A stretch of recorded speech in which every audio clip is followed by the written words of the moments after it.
Hello, world. It's Wednesday, 16th of December, 2020. And the present time is now 8:18 a.m. My watch agrees, although it's still probably running about 5 seconds fast.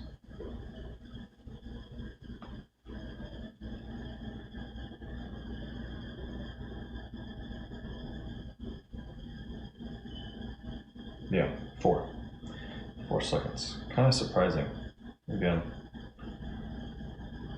Is it? Yeah, right. I already speculated on this. Anyhow, no, it hasn't warmed up.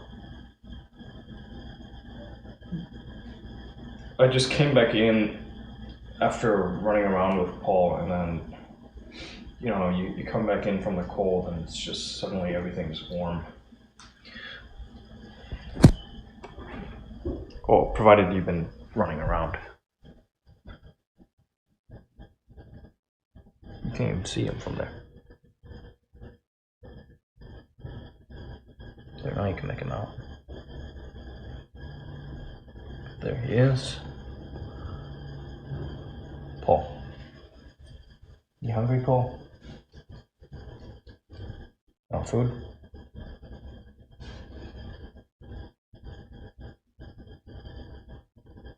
Alright, booger. Tasty.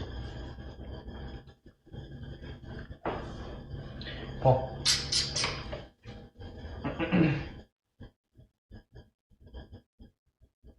Good dia. Gracias. Junior. Good dia a tu.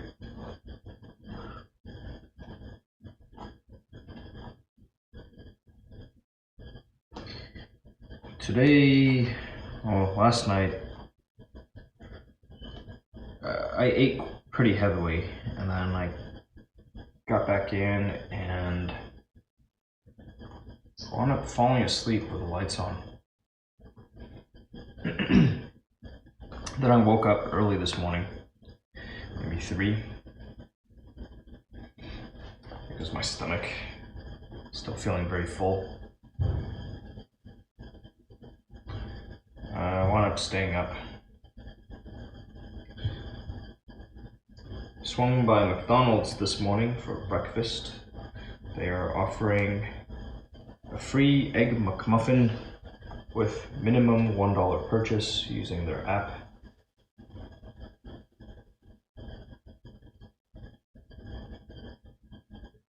So I had my coffee and my Egg McMuffin, listened to the radio a bit.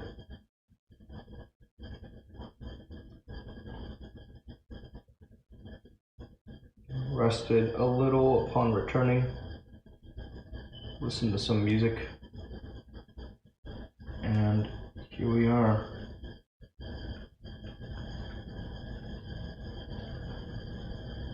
Ready to get a start to this day.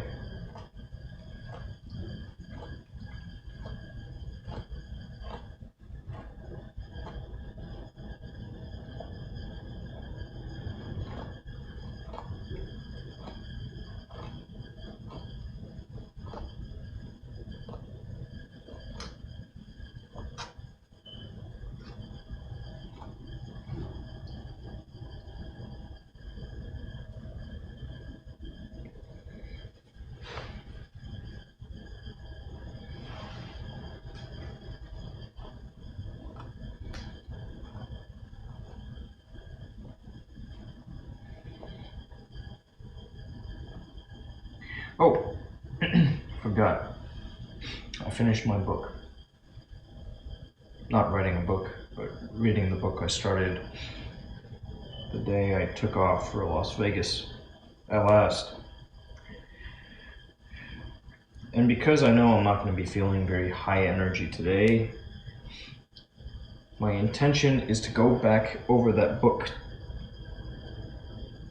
Spend some time this morning writing. Answering some of the questions. I Don't necessarily need to work through them fast. It's more about getting what I can out of the exercise.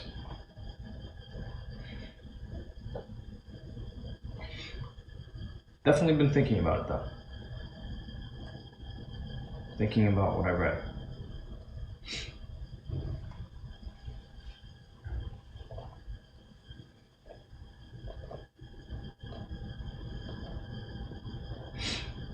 I should also note that I listened to a TED Talk by this guy, I don't know if I'm saying his name right, Pico Iyer.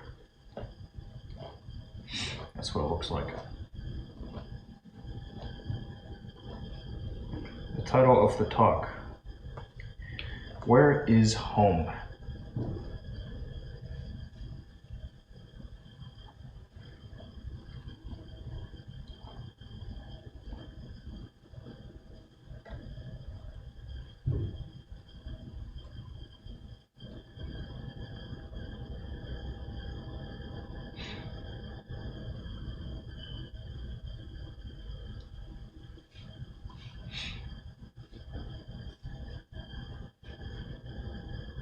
I think, Paul, that the hair back here is maybe a little long.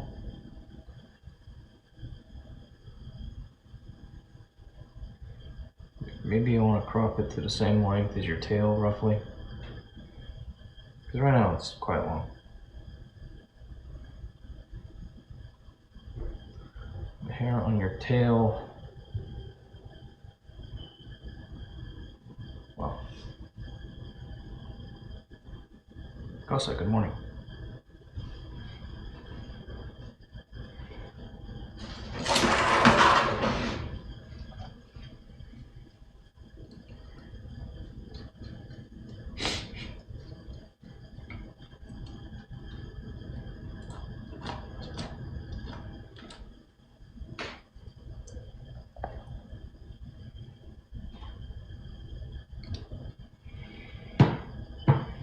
Any plans today, Kosa?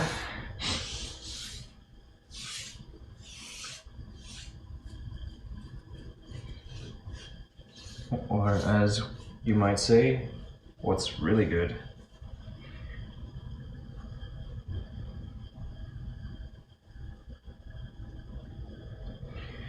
What is really good?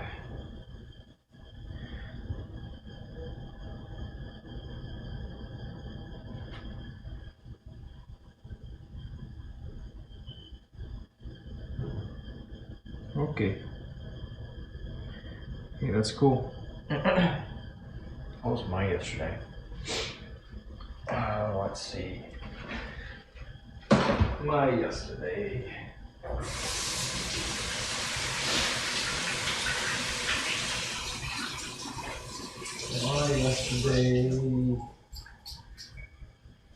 Probably didn't earn my day's keep yesterday. Today the neighbors are they're getting their roof redone. So this crew's been pulling everything since, well, I want to say they started before 8. They've done a pretty quick job of it so far. Hey, you ready? Ready for your foods?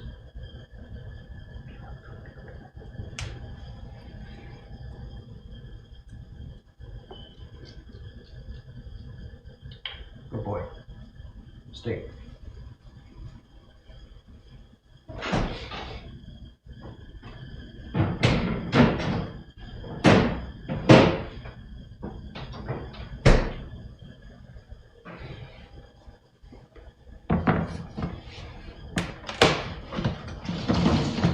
And yeah, that might be it.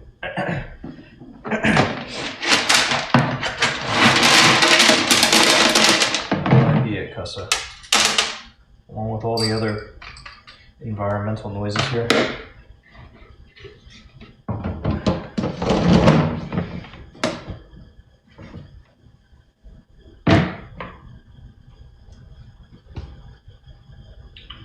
Good boy.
I don't usually cut towards myself, but if I am, it's for good reason.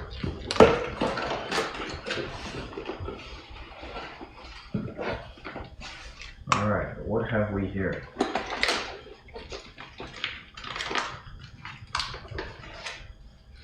Wasabi almonds.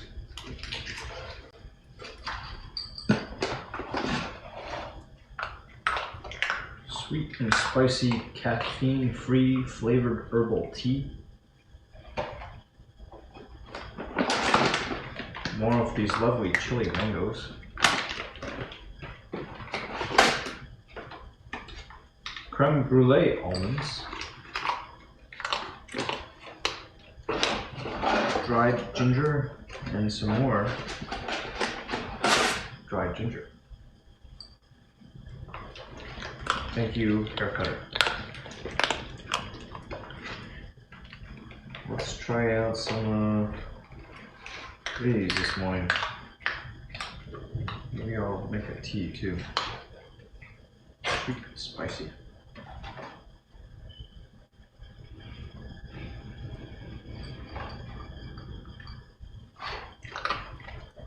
Smells decent.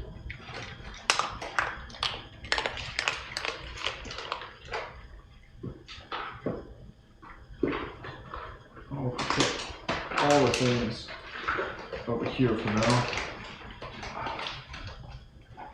Oh, you're excited? I bet you are. Oh, you like some. You like whatever I got my hands on.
Cuss at lunch?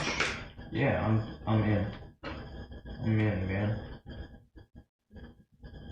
If that's what's on the agenda today, I'm totally down to grab lunch with you. Fuck yeah.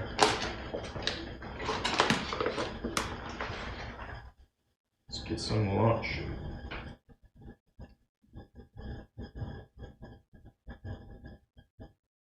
It will be my first time eating with another human being since Sunday. It's not too bad, right?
chat and play. I suppose that means I ought to punch some buttons on this thing. Buttons. I should tap on this thing a little bit like this and write.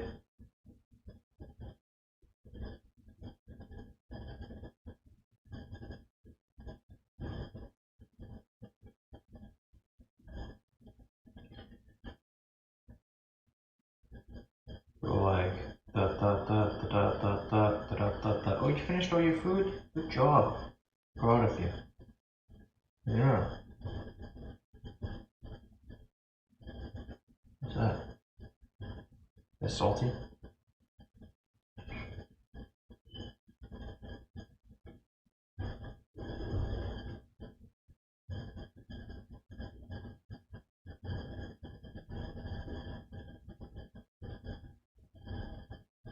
Oh.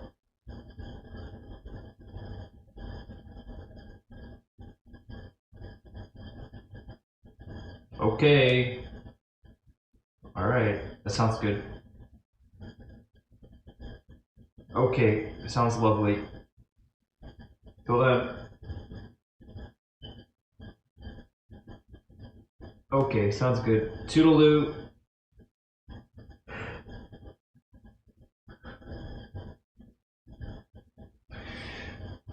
People.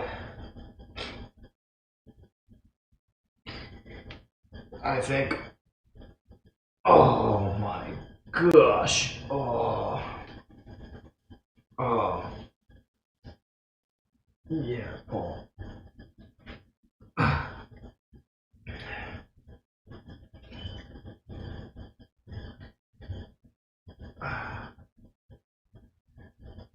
The more you know.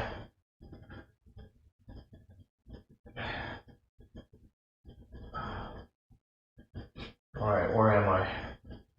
Where am I? What year is it? I think this is what we'll do. I'm gonna plug in this thing. Oops. No, this thing doesn't need to be plugged in. It's been plugged in. What I'm gonna do is do this.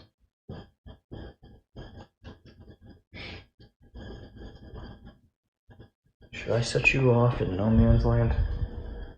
Keep it all at arm's length? It's the safest thing to do. Definitely the safest thing to do, bar none.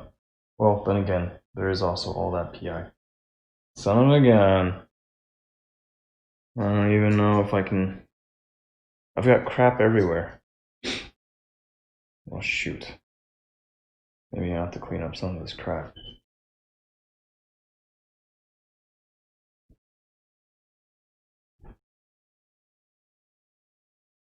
It is literally everywhere. Literally. Literally everywhere. Alright, we're gonna do this. It's gonna be a little funny looking, but it'll work. I hope. I pray. Plug this thing in, and let's hope there's enough juice for this thing. Alright, didn't make any noise.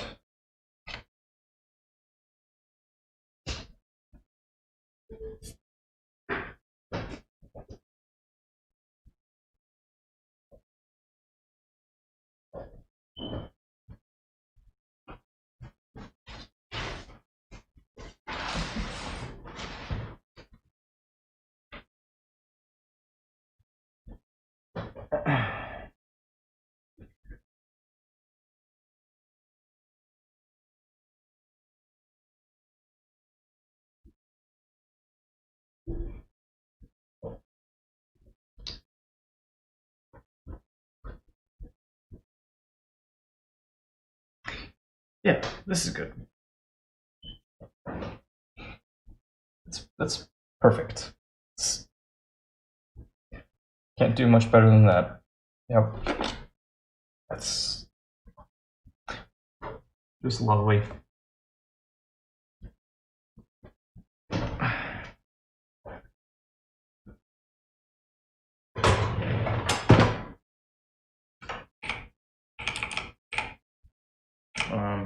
That's weird. Why isn't this cooperating?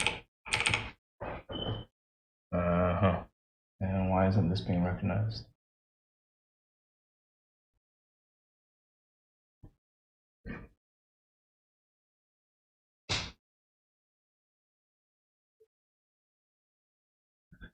It makes a sound, but I see nothing. And the display just went dark.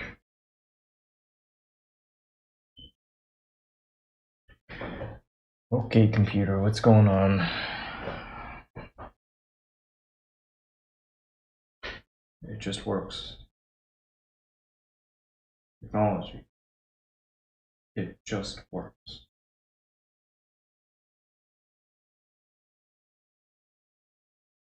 Sometimes. It feels like it. Frickin'. I think I hear a fan spinning, but I see no image. Oh, there we go. I see now. And my peripherals aren't getting picked up. That's cool. Now let's just restart this machine.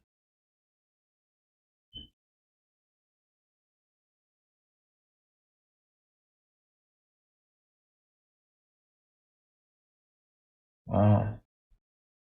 I was last trying to upload some images and I was messing around with that and I don't even know what I was doing. All sorts of stuff going on here.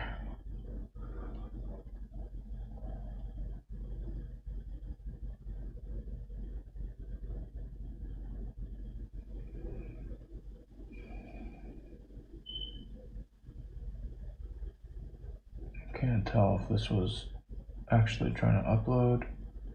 I don't want to kick off this large download at the moment. Storage is full, sweet, cool story. Restart. Hopefully it clears things up. They say there's still a lot of getting work done. A lot of time NPT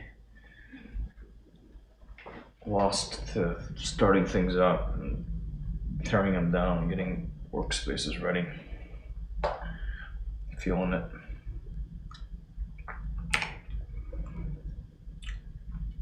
Like at the moment, the keyboard doesn't want to get picked up. Shoot.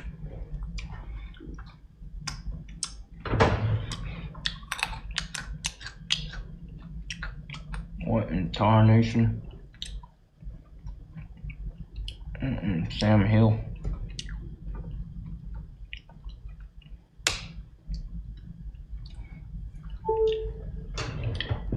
Alright, promising sound.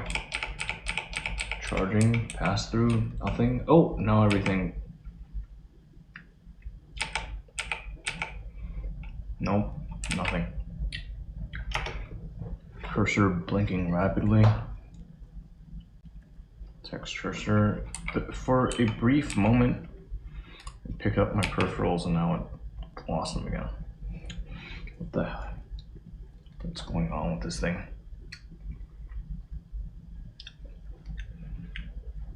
Not reliable.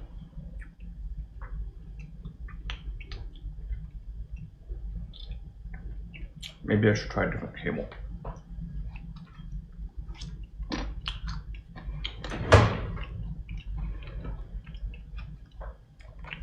Worth a shot.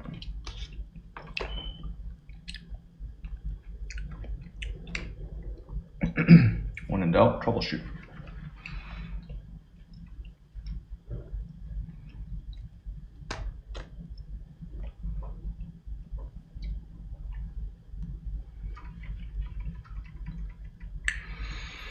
It's getting power.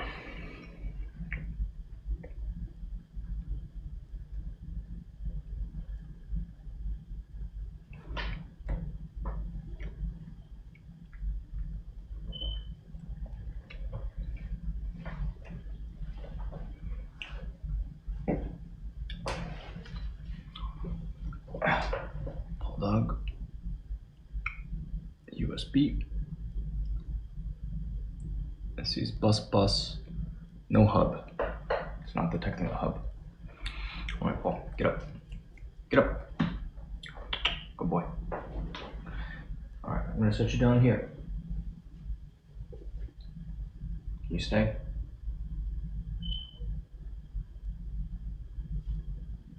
Can you get down? Good boy, stay. Do not fear.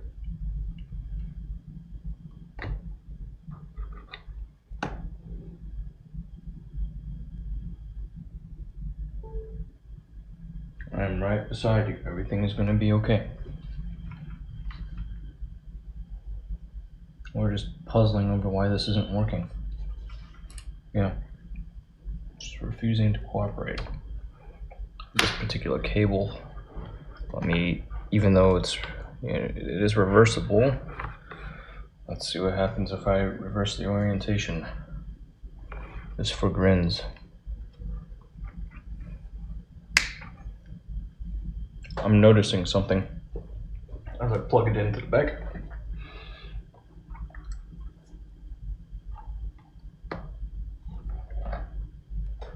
Seems like it's barely catching back there. And nothing. Where is this sync API extension? I don't know. Where's my mouse and my keyboard? That's what I want to know. Why isn't this working? Okay. Let's say maybe the cable somehow it's not passing things along right.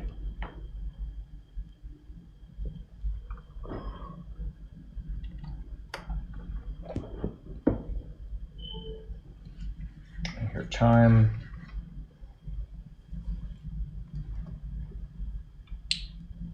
Oh, now everything suddenly works. I swapped cables and everything wants to work. Okay, well, maybe that cable was at fault.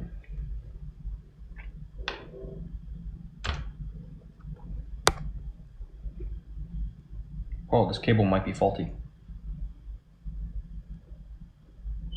Can you tell what's wrong with it? It doesn't smell right? Oh. Get up. Oh, wait. Oh, I gotcha.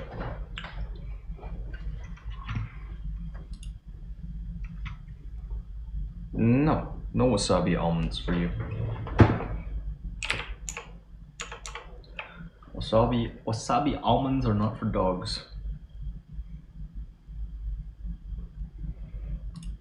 Doggies don't get wasabi almonds. I'm sorry. It's not because I don't love you.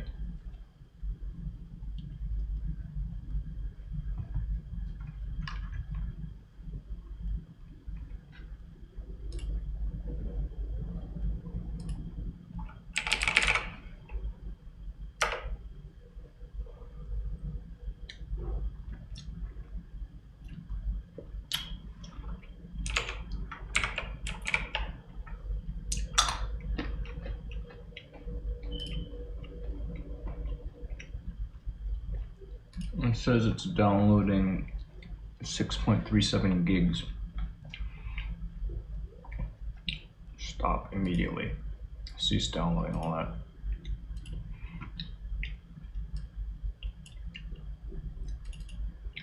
Why is it trying to download so much stuff? Cease. I can't get it to stop. Great. How are we looking? Pretty unresponsive here. I want to click. Oh, I see. Yeah, I see what's going on.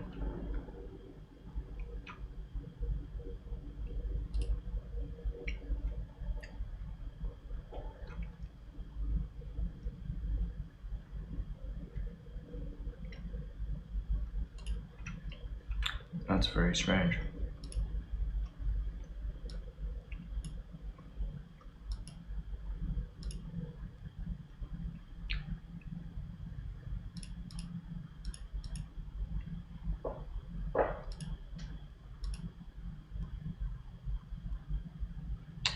Wow. This feels like a real step backwards.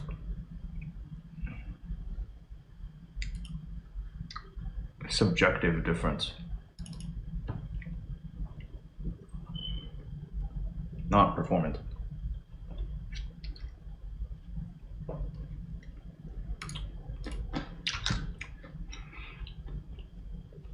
That's what we got for now.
Questions for chapter 1.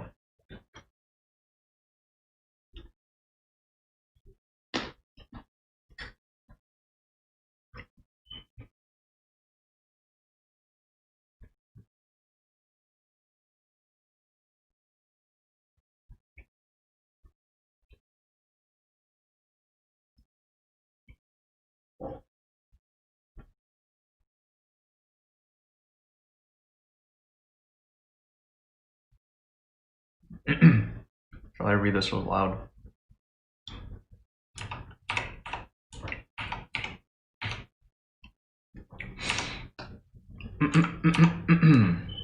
Chapter 1. Where is home?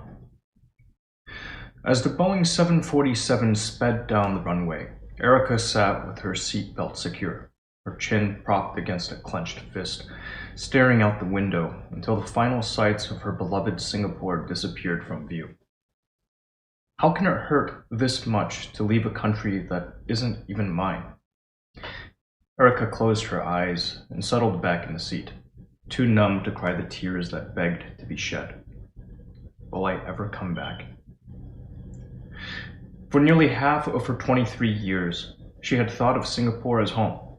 Now she knew it wasn't, and the United States hadn't felt like home since she was 8 years old. Isn't there anywhere in the world I belong? She wondered.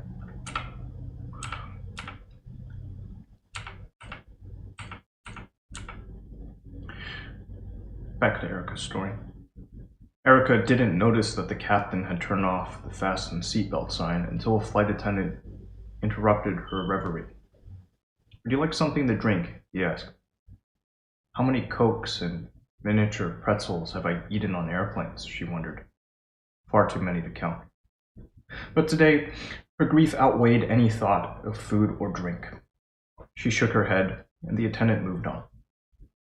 Erica closed her eyes again. Unbidden memories flashed through her mind. She remembered being 8 years old when her family still lived in upstate New York, Erica's birthplace. One day, her father entered the playroom as she and her younger sister, Sally, performed a puppet show for their assembled audience of stuffed animals. Want to watch, Dad? Erica asked hopefully. In a few minutes, sweetie. First, I have something special to tell you. Puppets forgotten. Sally and Erica ran to their dad, trying to guess what it could be. Are we going to have a new baby? Sally began jumping up and down in excited anticipation. Did you buy me a new bike? Erica inquired. Erica's dad shook his head and sat in the nearby rocking chair, gathering one daughter on each knee. How would you like to take a long airplane ride? He asked. Wow. Sure. I love airplanes. Where, Daddy? He explained that his company had asked him to move from the United States to Ecuador to start a new branch office. The family would be moving as soon as school ended that June. A flurry of activity began. Shopping, packing, saying goodbye to relatives and friends.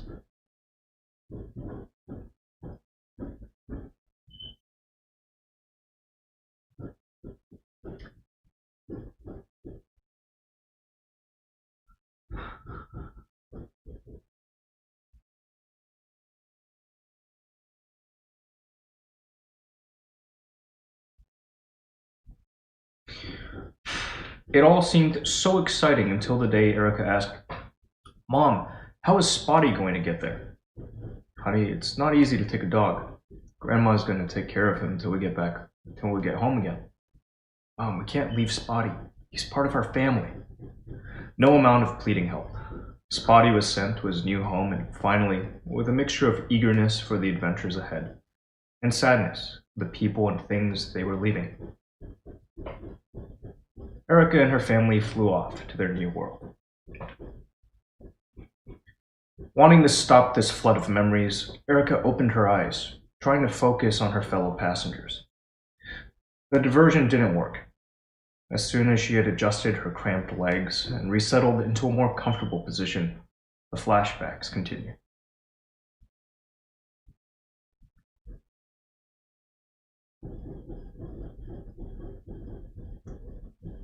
It was almost as if every few seconds, a virtual click inside her brain advanced her mental PowerPoint show. Pictures of Ecuador replaced those of New York. She had been so scared the first time her family flew into Quito. How would the airplane wiggle its way between the mountain ranges and find a flat place to land? Yet Erica remembered how, in time, those same Andes mountains gave her a deep sense of security each morning when she woke to see their towering peaks looming over the city, keeping watch as they had for centuries. But what did these memories matter now? She put on her headset, hoping that music would divert her thoughts. Unfortunately, the second channel she switched to played the haunting music of the hollow reed flute pipes that always evoked a twinge of melancholy whenever she heard it. The sound brought instant memories of going to fiestas with her Ecuadorian friends and dancing with them while the pipers played. Certainly, listening to this music wouldn't help her now. She took the earphones off, letting them dangle around her neck. By now, the images of an in-flight movie were on the monitor in front of her, but Erica never saw them. Her own internal picture show continued with its competing images, the scene changing from towering mountains to the towering skyscrapers of Singapore. After 2 years in Ecuador, her father had been transferred once more, and for the 13 years since then, including the 4 years she attended university in Wisconsin, Erica had considered Singapore her home. Now she knew Singapore would never truly be home. But the question continued to haunt her. Where was home? Still refusing to dwell on that topic, her mind searched for a new show to look at. Pictures of countless scenes from other places she had visited with her family through the years appeared. The Kathmandu Valley in Nepal, at the beginning of the rainy season. The monkey cup plants in the Malaysian rainforest. The Karen tribal people in the hills of northern Thailand. Winter on the South Island of New Zealand. The water derrick wells of the Hardo Baggy Beji, in Hungary. One after another, the images flashed in her mind's eye. Even to herself, it seemed incredible how much she had done, seen, and experienced in her first 23 years of life. The richness and depth of the world she knew was beyond measure, but what good did that do her today? Finally, the other pictures ran out, and Erica was left with the visions of life in Singapore that kept returning, insisting on a paramount spot in the show. Now, instead of places, however, she saw people. Her amazing collection of friends from her international school in Singapore. Ravi, Fatu, Sam, Kim Sue, Trevor, Hillary, Mustafa, Dolores, Joe. One after another, they came to her memory. How many races, nationalities, styles of dress, cultures, and religions did these friends represent? With diversity as their hallmark, who could say what was normal? Erica never stopped to realize that others might be surprised to know that this diversity among her friends reflected the norm rather than the exception of her life. Instead, she reminisced about how she hated parting from them each summer when her family returned to the States for vacation. It was never America or the United States, simply the States. Somehow, she always felt much more like a fish out of water with her stateside peers than she did in Singapore.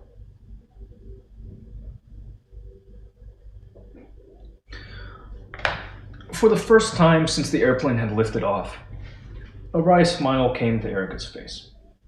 She remembered how strange she had felt the first time her American cousins had asked her to go cruising.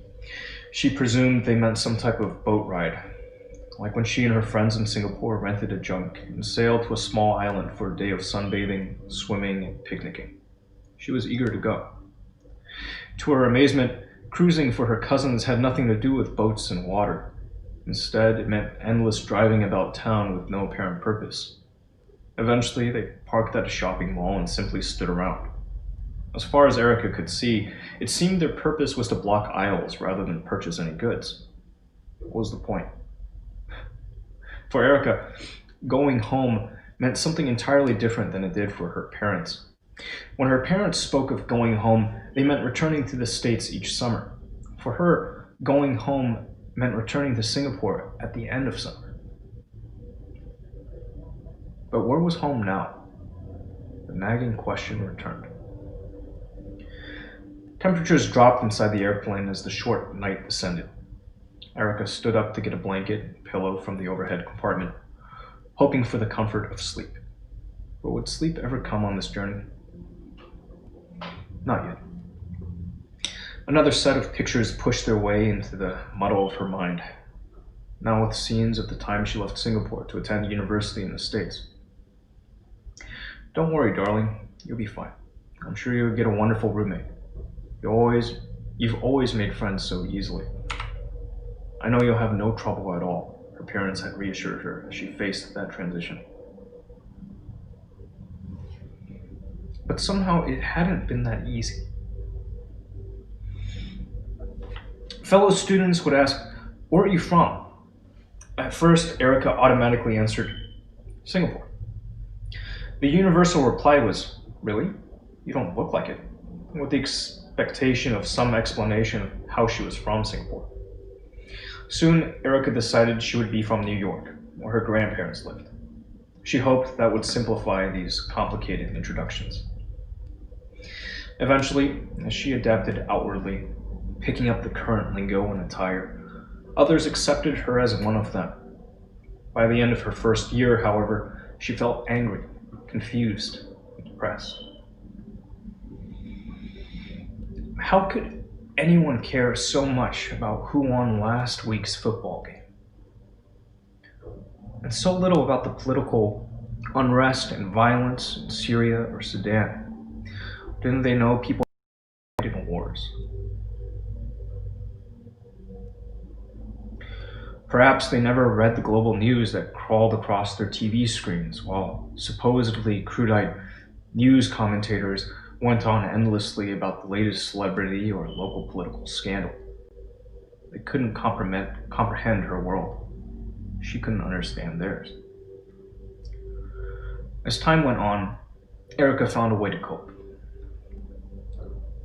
Once she realized most of her peers simply couldn't relate to what her life had been, she no longer discussed it. Her relatives were happy to tell everyone she was doing fine. Just before graduating from university, however, she lost the last internal vestige of home. Her father was transferred back to the States, and her family settled in Dayton, Ohio. For school vacations, she no longer returned to Singapore. Erica closed that chapter of her life. The pain of longing for the past was just too much. As she stared at the rhythmic, almost hypnotic, flashing red lights on the jet's wings, Erica continued her reflections. That chapter on Singapore didn't stay closed for very long. When did I reopen it? Why did I reopen it?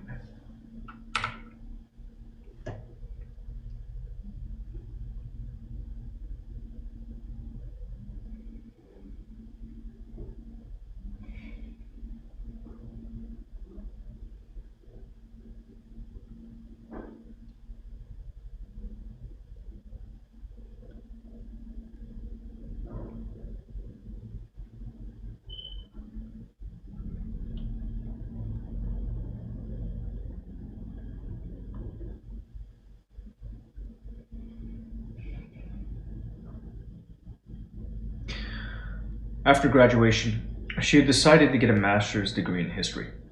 Thinking about that now while flying somewhere over the Pacific Ocean, she wondered why she had chosen that particular field. Was I subconsciously trying to escape to a world that paralleled my own? A world that was once exciting but is now gone forever? Who could know? All Erica knew was that her restlessness increased in graduate school, and she finally dropped out. At that point, Erica decided only a return to Singapore would stop this chronic unsettledness, the sense of always looking for something that might be just around the corner, but never was. But also, she couldn't define what she wanted. Was it to belong somewhere? Anywhere? Although her family no longer lived in Singapore, she still had many Singaporean friends who had often invited her to stay with them. Why not live her own life overseas? Surely it would be far better to live in a place where she belonged than to wander forever in this inner limbo. Erica went online and booked a flight to Singapore. The next step was to call one of her former classmates still living in Singapore. Dolores, I want to come home. Can you help me find a job? I'm coming as soon as I get my visa, and I'll need a way to support myself once I'm back. That's wonderful. I'm sure we can find some kind of job for you, came the reply. You can stay with me and my family until you get everything lined up. Erica was ecstatic. It felt so familiar, so normal to be planning a trip overseas again. She couldn't wait to return to the world in which she so obviously belonged. When she arrived in Singapore, her dreams seemed to have come true. What airport in the world could compare to the beauty of Changi? Graceful banners hung on the walls, welcoming wary travelers in their own language.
Brilliantly colored flowers cascaded down the sides of the built-in garden beds throughout the terminals. Trees grew beside waterfalls that tumbled over rocks to a pond below. The piped-in sounds of chirping birds completed her sense of entering a garden in paradise. How could anyone not love this place? As she walked out of the terminal, she took a deep breath. How wonderfully familiar were the smells. Tropical flowers and leaded petrol fumes. What a paradox. Living, life-giving plants and dead, polluting fuel intermingled. Was it possible her whole life was a paradox? A life full of rich experiences and totally diverse cultures and places, each experience filled with a special vibrancy that made her want to dance and celebrate the joy of life. And yet, a life in which she always felt a bit like an observer, playing the part for the current scene, but forever watching to see how she was doing. Erica quickly brushed these thoughts aside.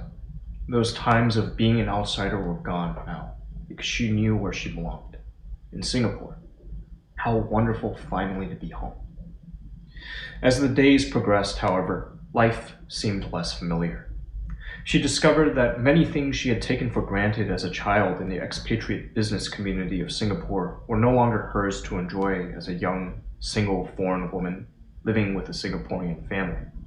No maid, no expensive restaurants, no car, fewer friends. Instead, she had to wash her clothes by hand, grab cheap rice dishes from street vendors, and get around the city by walking blocks in the hot sun to take a crowded bus. While growing up, her family might not have been classified as wealthy, but there had always been enough money for them to be comfortable and not worry about paying the bills, to take little side trips or splurge on a particularly nice outfit. Now, she had to consider seriously such mundane questions as how much lunch cost, and how she could pay for her barest living expenses. Finding a job was harder than she had imagined it would be. Jobs that paid enough for her to rent a reasonably modest apartment and buy food and clothes had to be contracted with international companies before entering the country. Now she realized that that was what her father had done. To make matters worse, she learned that available jobs were next to impossible for a non-citizen to get. Because the government wanted to save jobs for Singaporeans, it rarely issued a work permit for local jobs to a foreigner. Besides, the jobs for local hires that she could find would not pay enough for her to live safely, let alone well. Because a young white woman was so obvious in a cheaper rent district with higher crime rates, Erica feared she would present a far too easy target for someone bent on robbery or assault. Here, in the world she had always thought of as home, Erica realized she was seen as a foreigner, an outsider. There was no such thing as an international passport. The sad day came when she finally had to admit that she didn't fit in this country either. Sitting in her friend's tiny apartment, in a world she had thought was home, despair swept over her. She was lost. The promises of big dreams seemed foolish and childish.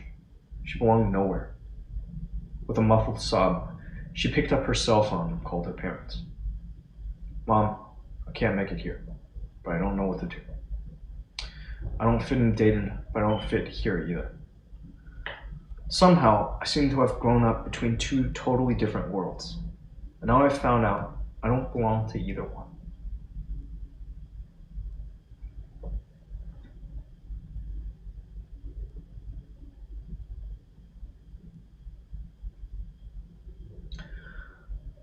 With infinite sorrow this time, she made one last airline reservation. And now she was here, 40,000 feet in the air, going home.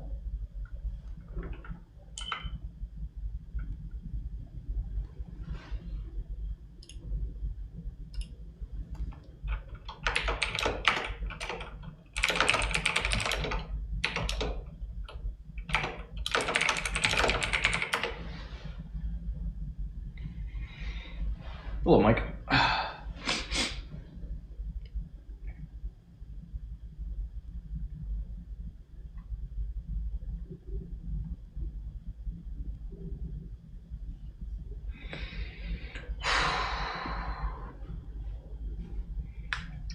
gonna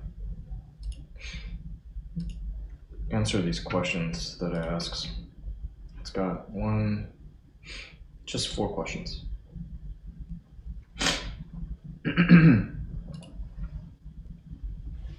Okay, Paul, you want to be free? Go be free. Terrible dog.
Oh, don't tell me it doesn't allow that.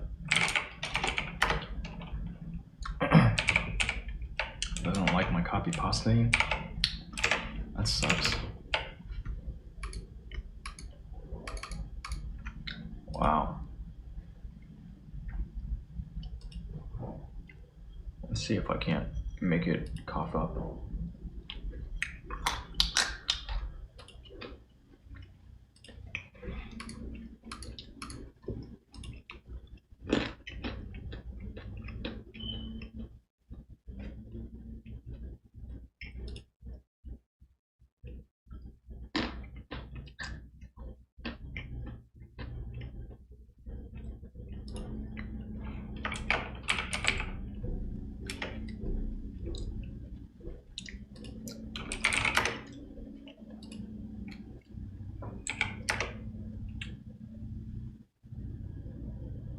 Wow, the way it does it.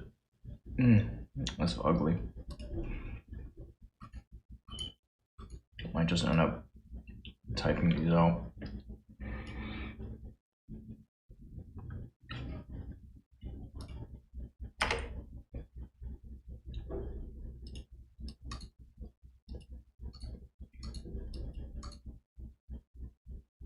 Wow.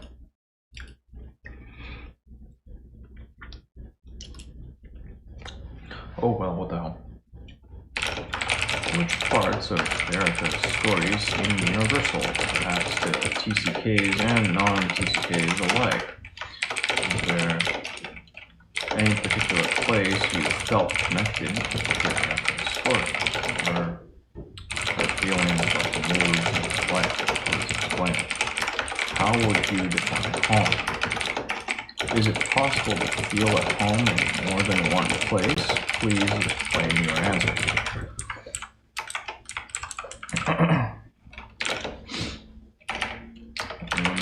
Responses: 1. What parts of the story seem universal?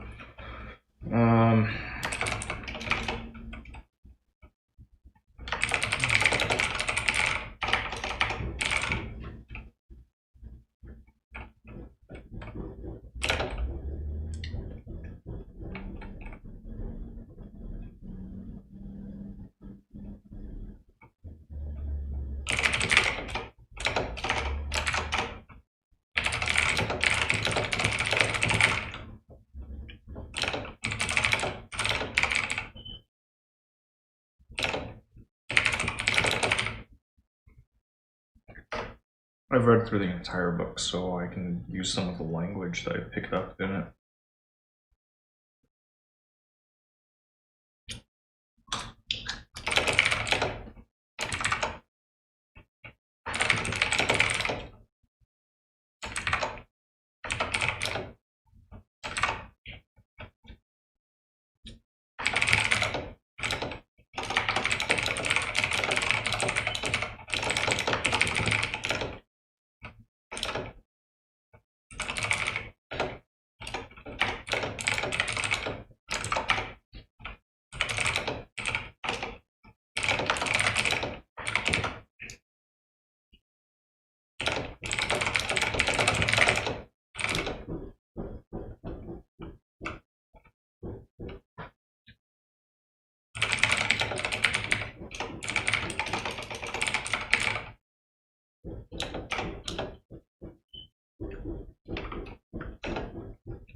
Mike, just journal entry.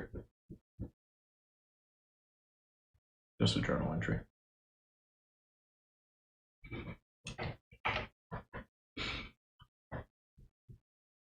On the second question still.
Might go out and answer her in a moment.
How would you define home?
That's so weird. That disappears 3 times.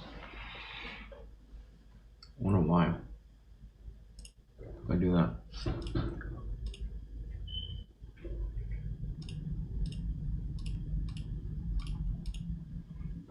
Very weird. Anywho.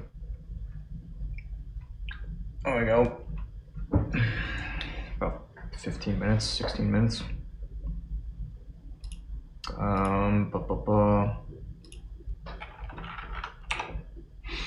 Alright, so Mike. Mickey D's was good. Sandwich was good. Ate it in the car, listening to the radio, started drinking the coffee, and then thought, oh, time to head back. So I finished the coffee here. I'm eating. I don't think you can. That's, yeah. Anyway, that's the wasabi coated ones. They're good. First one I reached for.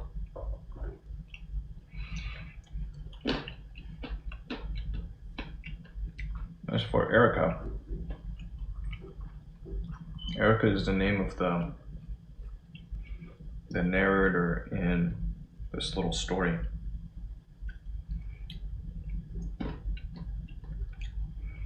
It's in the first chapter of the book I read.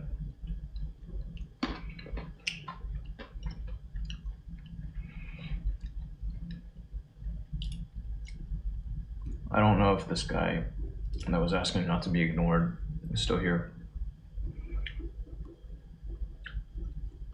Junior.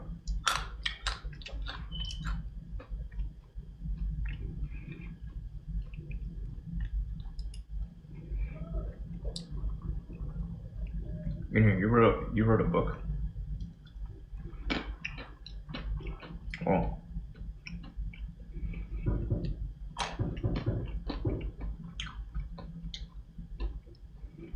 It's no small feat.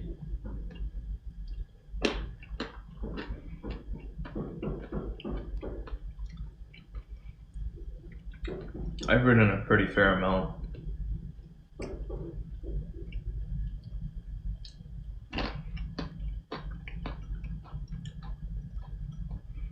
Not so much recently.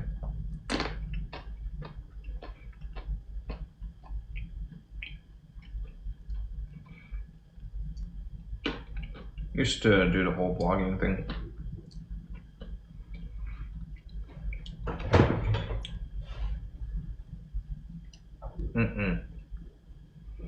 Good. I think I'm gonna get more.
Good.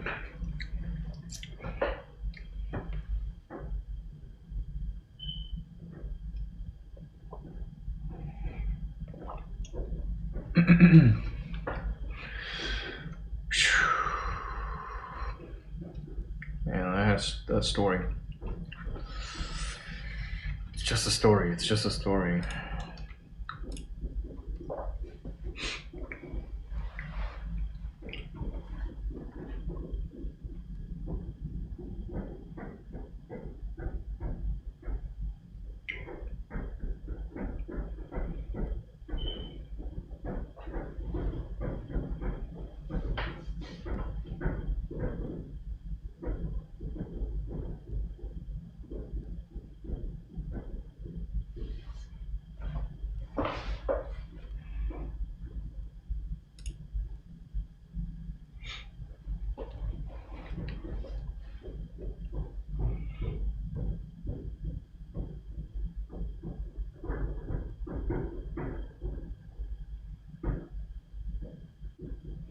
That TV box, it's a bit of an eyesore, huh?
Be a lot of trouble to take it back. I could.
I hope your day is going well so far.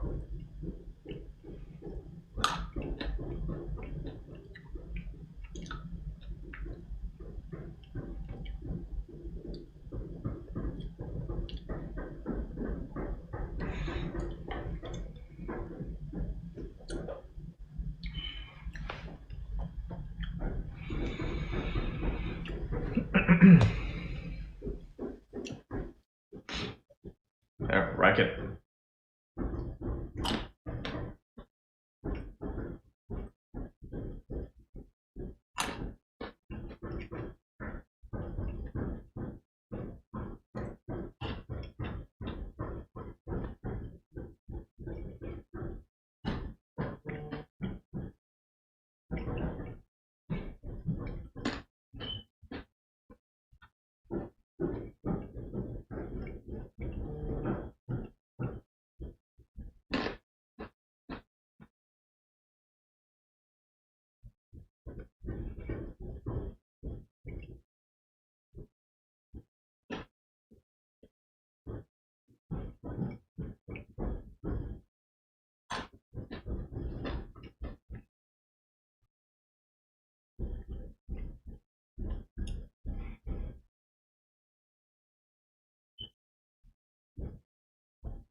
Switch gears for a moment.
Interesting.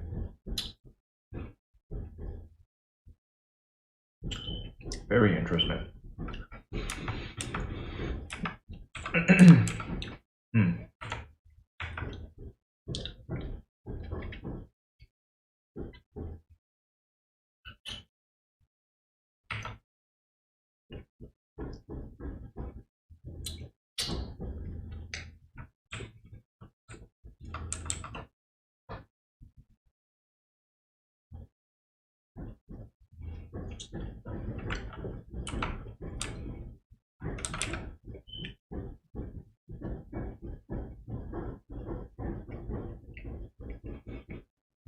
I think she's the OG.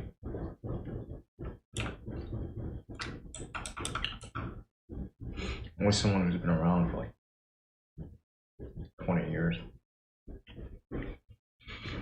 Crazy.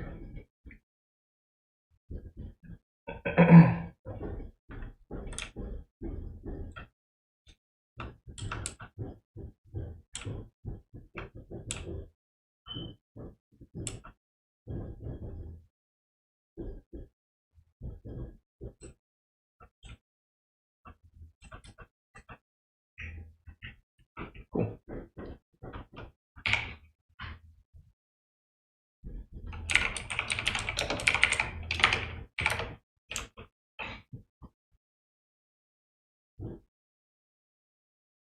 Oops.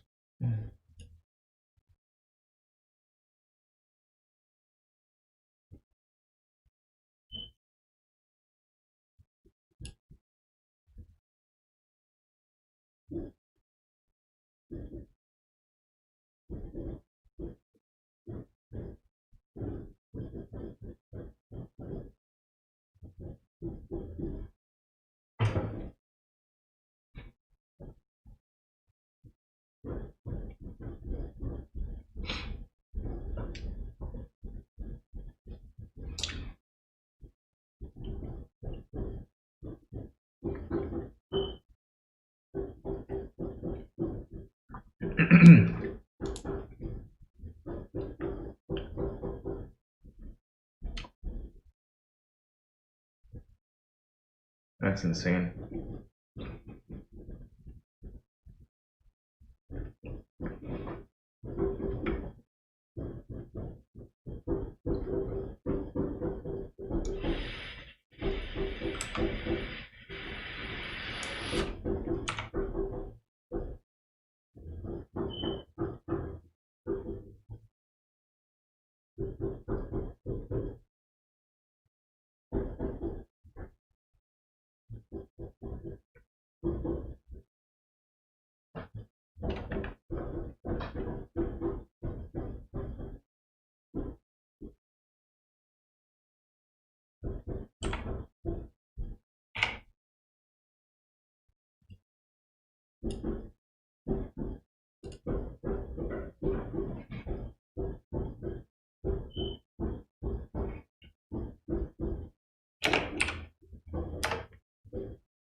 Just casually surfing Pornhub at work.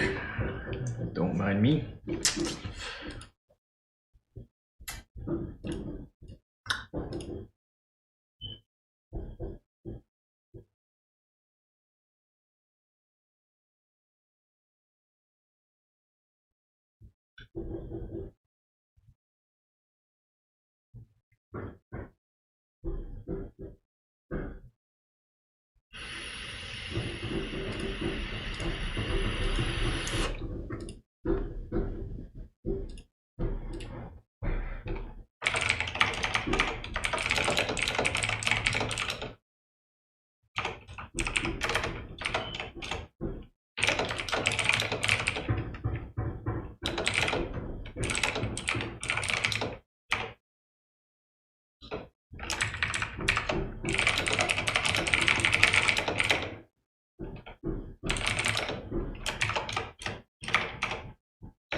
Hello, good game, Yummy.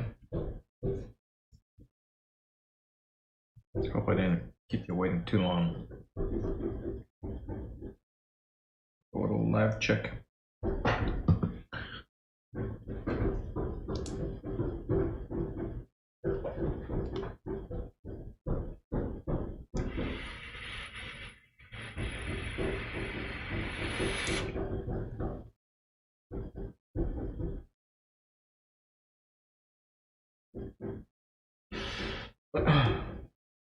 Just getting your morning started. Good. What was I typing? I was typing a comment on a post that I made.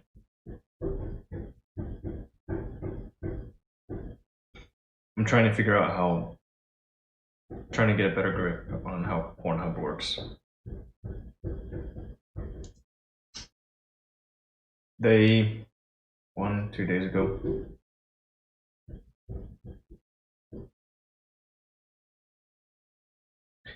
one or 2 days ago, they cleared off all content that was uploaded by folks who aren't verified on the platform. They're taking, it looks like the policy is changing to make it a little less friendly to piracy, which is good. Helps folks in the space. Not sure what took them so long, but well, I imagine that what took them so long was they were earning ad revenue. They had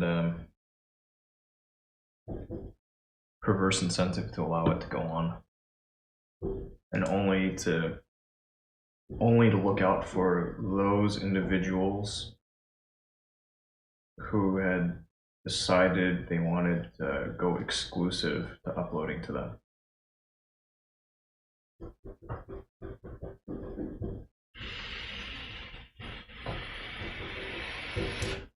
No, good game, Yomi. I don't think so at all.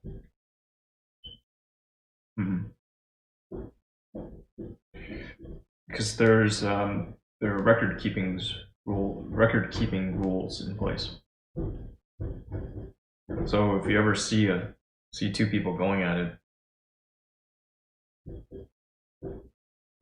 if it was commercial work, somebody's got to document. It says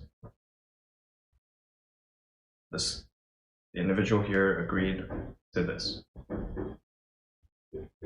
And they've also got that individual on like 2 forms of ID.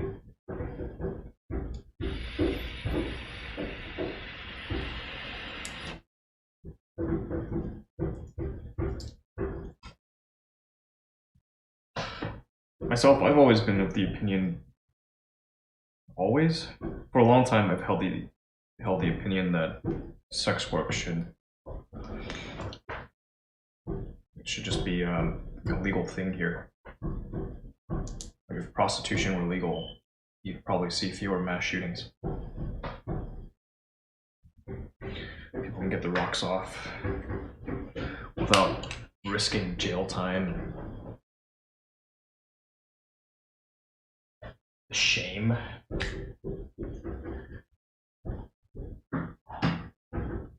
Like I'm caught. Protects everybody.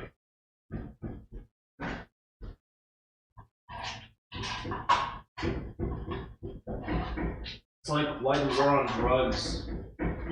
Why the war on drugs was a big old sham. Why more and more states have been legalizing cannabis.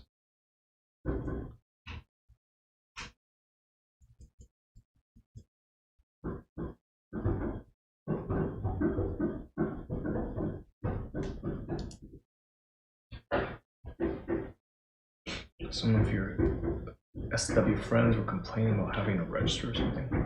I think that maybe, I don't know who they had to register with, but I know that early on with Web 2.0, you had some microblogs on Tumblr, for instance, that existed solely or primarily for the purpose of sharing pornography. And then Tumblr had those particular accounts. They required those particular accounts to mark themselves as not safe for work. And then at one point they decided just to boot all of those accounts off the platform. So registration spooks people. It all depends though. It all depends. As for Paul, I think he's on my bed, relaxing. He's doing well.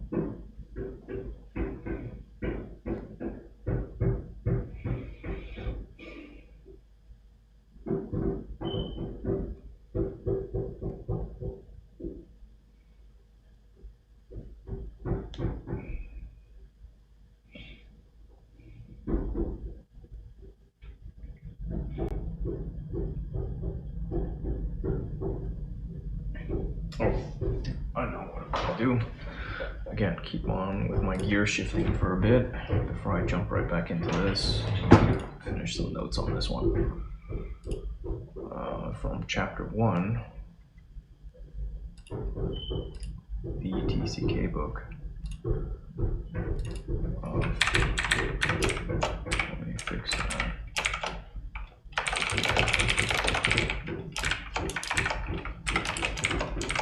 There he is.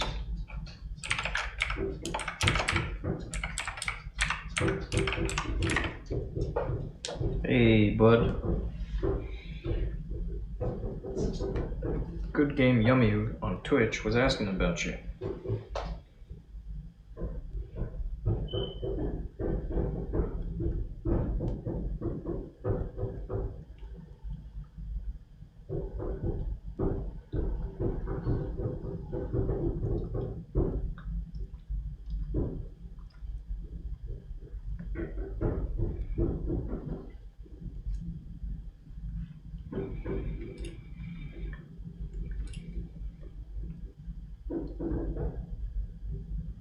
Oh yeah.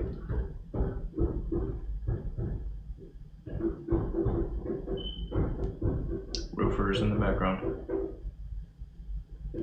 Working the neighbor's house.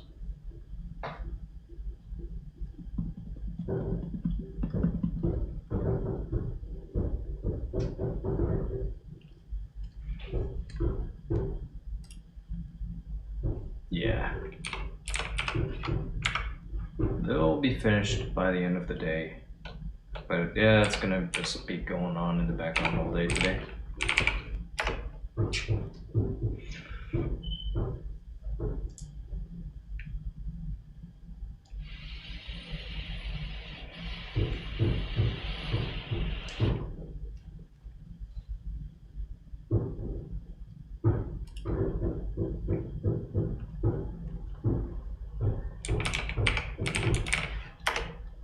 Yeti eater.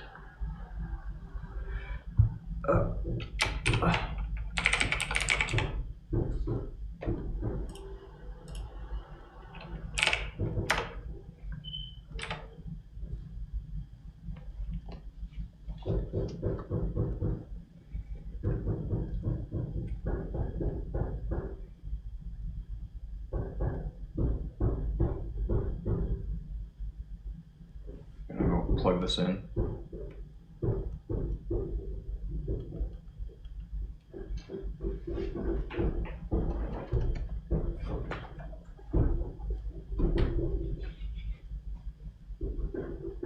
What do you see? What do you smell?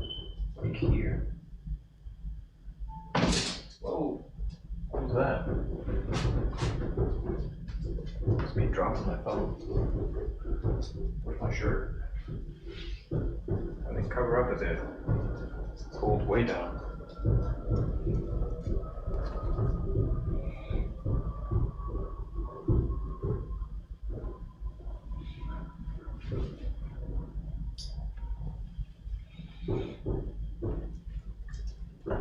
Yeah.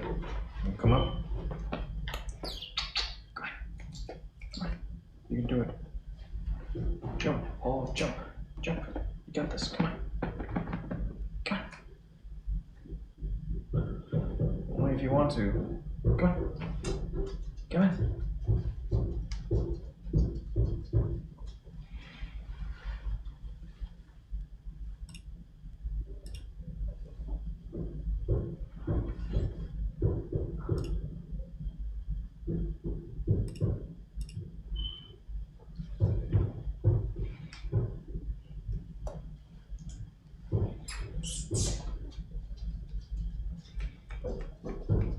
Come on. Come on, let's go. No? Alright, well. You didn't have to.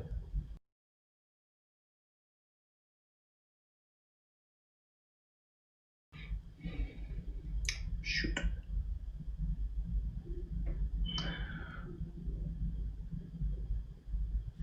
Running low on battery. Let me grab the charger. Battery pack. Where is that?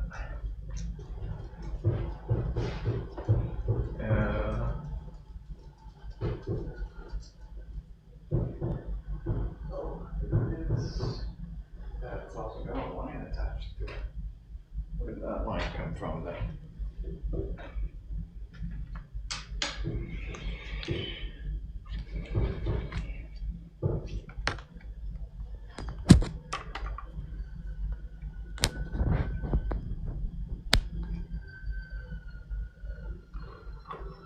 I'm not sure if this question is coming through, so I'm gonna keep on fussing about as I do. Come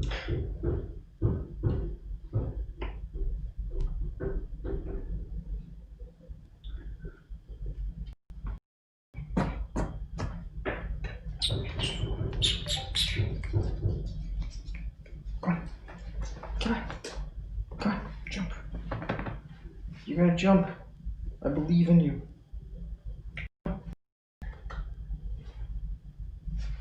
I'm too far away. I can hardly reach you. I can touch your paw. Come on. Jump. Come on, bud. You got this. Yeah, you did it. Wow, you jumped all by yourself. You're so good at jumping. Yeah, you did it. Wow. Is there anything you're not good at, Paul? Yeah, plenty of things. Yeah. It's alright. You're pretty good for a dog. You alright, bud? Son of a gun. I'd like to fix that. This thing keeps breaking on me. It's not a good look. Not only is it not a good look, it's not good for business, you know? Do you know? Do you know? It's no good for business.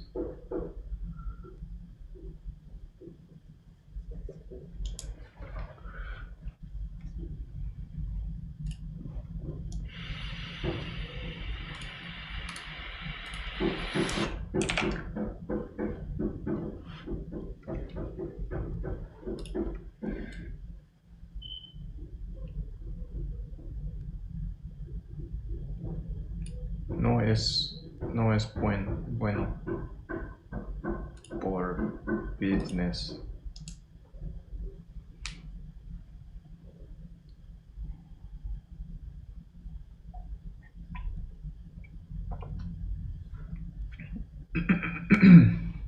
Yeah, that's no good. I gotta make a note of it and attack it. That's a project.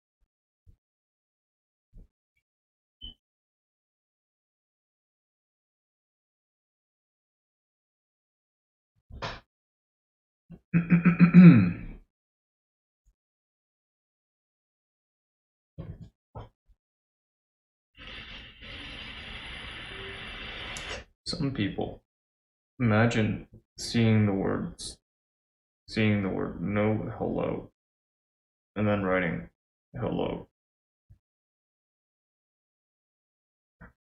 Some people, man.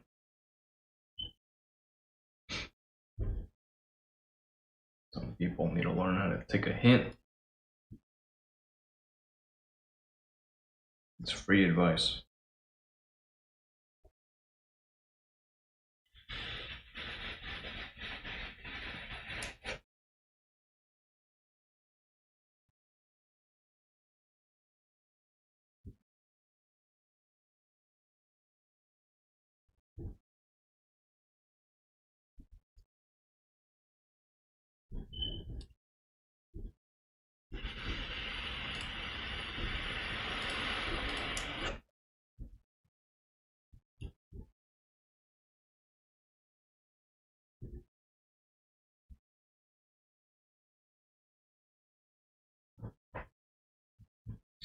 Be nice to get a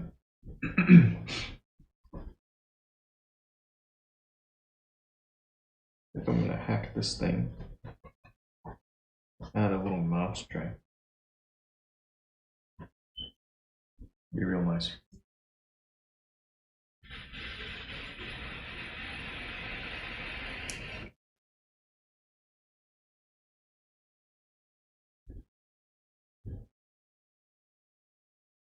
Sounds like another project. Project.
My folks.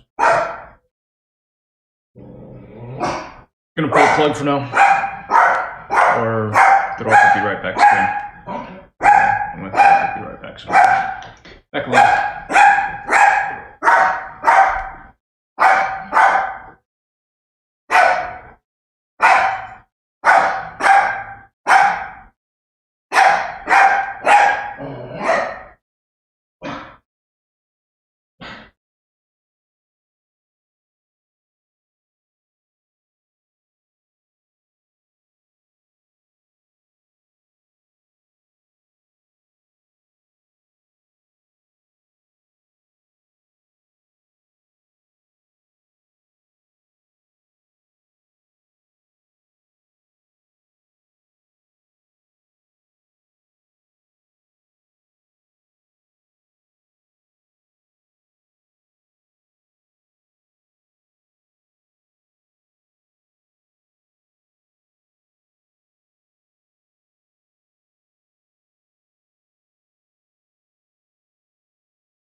Oh.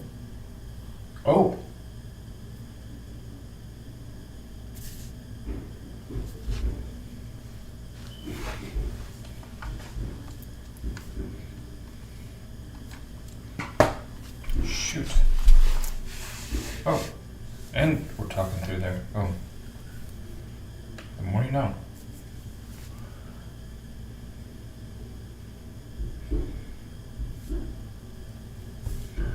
Alright, so a couple things to fix up this morning, or right now.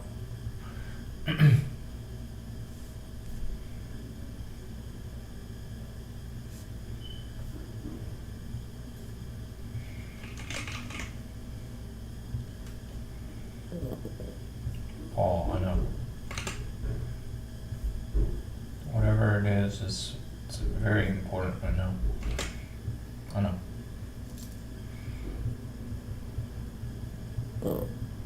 Yes, Paul, it's very important, I know. I would call those traffic. Oh, that's also a traffic light. Captures. Alright, I think we're good now. And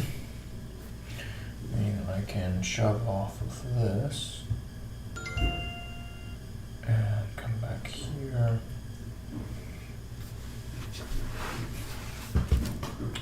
There you go, Paul.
So, how are we gonna do this?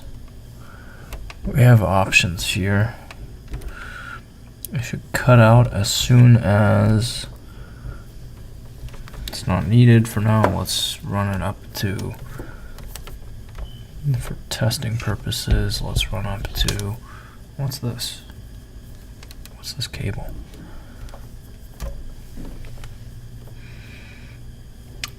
This one must be going to the back of that. Must be for the microphone. We're gonna rig this up right here for now.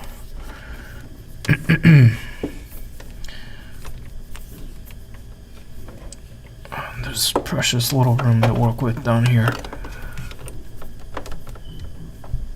Whoops.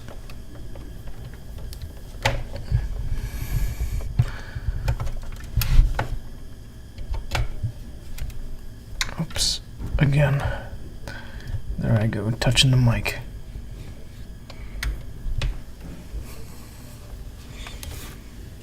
Right. Sure.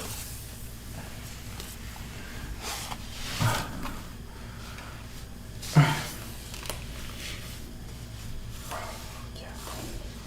Hey, bud.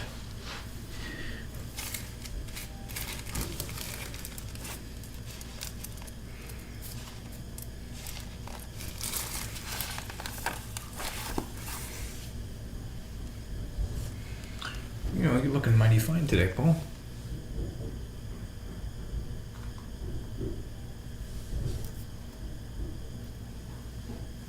Yes, you are. Yeah, really. Oh, really? Yeah, really. Yeah. Okay, how do you do this thing?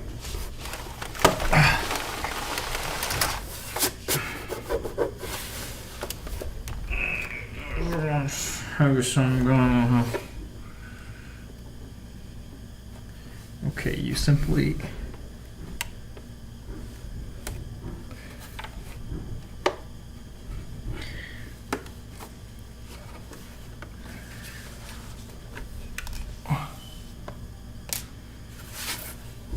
connect the battery by pulling up on the thing, and with the red label on top, you invert the whole thing. Okay. Oops.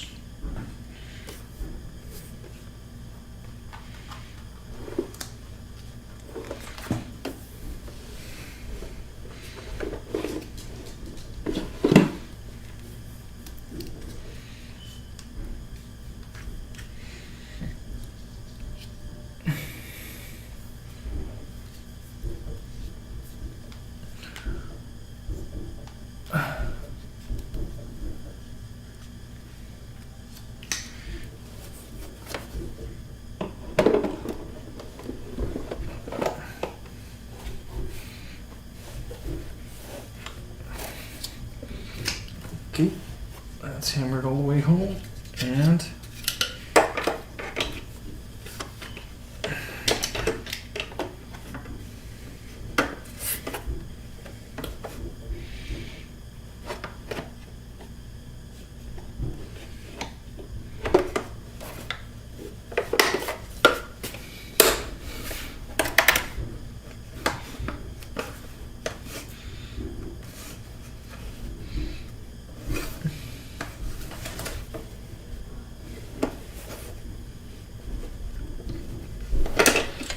is it?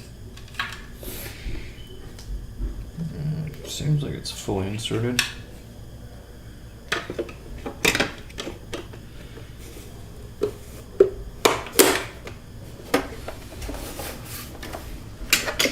Oh, you know what? It's got this rail. There. Silly me.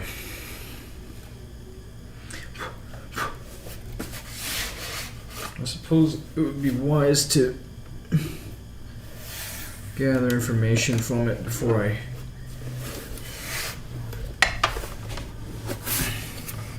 go and plug everything up.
And now it's plugged in.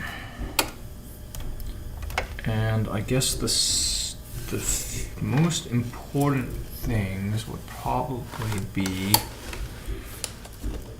to get the workstation. It'd be a workstation, and I won't be able to hit that remotely then. I won't be able to power cycle it unless I throw another plug over there. Maybe it doesn't need to be on that one. Yeah, that's for testing only. Anyway. Workstation, which is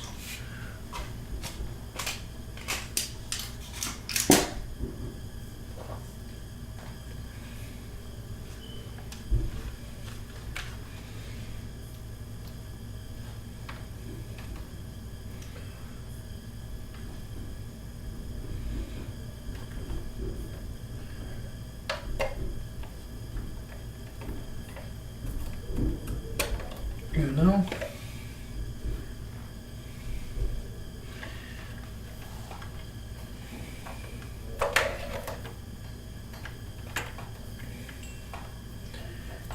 Es número 1.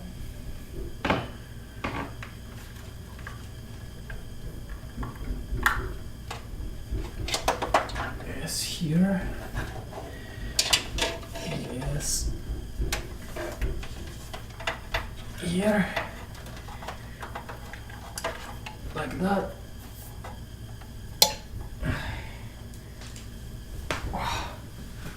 Cool.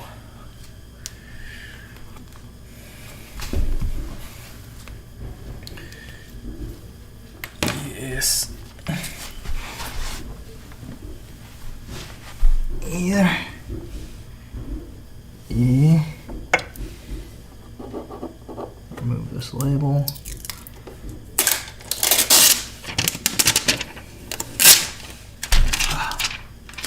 Avoid knocking my head into anything.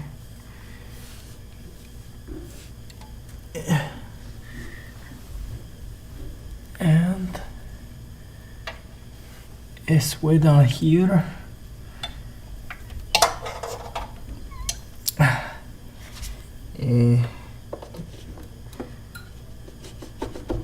Right there.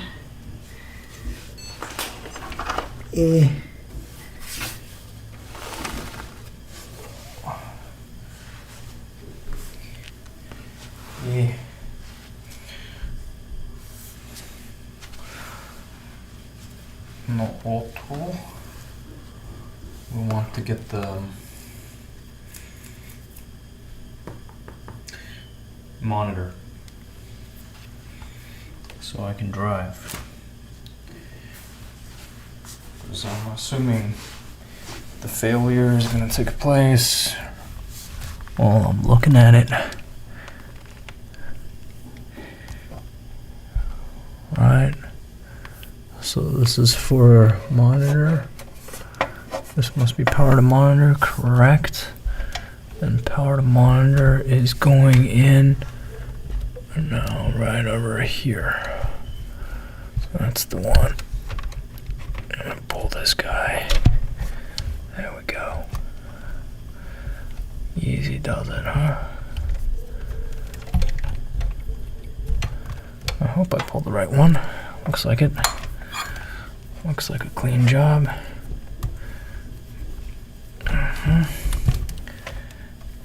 And I'm gonna go right over here. That will go way up here. Or maybe, if I'm feeling generous, I'll get the streaming machine on it too. So I'll still need those two. Meaning I'll find a better spot for that thing. Yeah.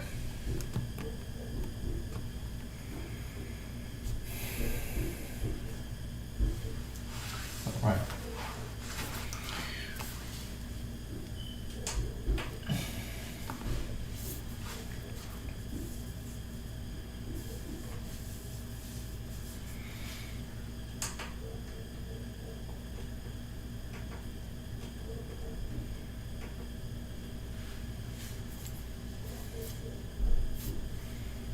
Oh, it was sleeping.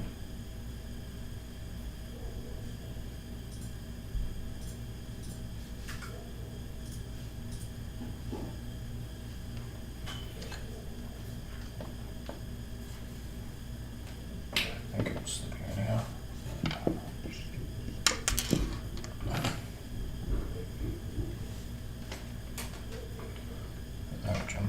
That's right there. Oh, that's a great idea.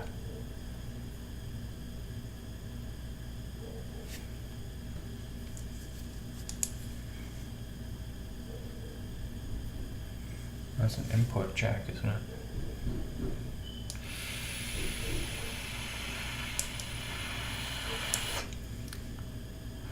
It's one way.